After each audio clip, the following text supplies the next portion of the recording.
तर आजपासून राज्याचं अर्थसंकल्पीय अधिवेशन सुरू होत आहे। महायुती सरकारचं हे पहिलं अर्थसंकल्पीय अधिवेशन असणार आहे। तर या अधिवेशनात मंत्री धनंजय मुंडे, माणिकराव कोकाटेंच्या राजीनाम्याचा मुद्दाही गाजण्याची शक्यता वर्तवली जाते। पुण्याच्या स्वारगेट स्थानकातील बलात्कार प्रकरणावरून विरोधक सरकारला लक्ष्य करण्याची ही शक्यता आहे। एकंदरीतच आपण पाहतोय जे मुद्दे गेल्या काही महिन्यांपासून राज्याच्या राजकारणात गाजतायत तेच मुद्दे अर्थसंकल्पीय अधिवेशन सुद्धा गाजवणार अशी शक्यता वर्तवली जाते। पुण्याच्या स्वारगेटमध्ये शिवशाहीमध्ये बलात्कार झाला।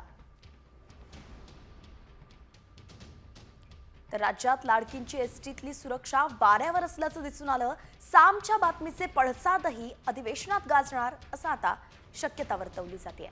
धनंजय मुंडे आणि माणिकराव कोकाटेंच्या राजीनाम्याची मागणी विरोधक करताय, तो मुद्दाही गाजू शकतो। बीड सरपंच संतोष देशमुख हत्या प्रकरण आणि बीडमधील गुन्हेगारी या संदर्भातही अनेक प्रश्न उपस्थित केले जाऊ शकतात।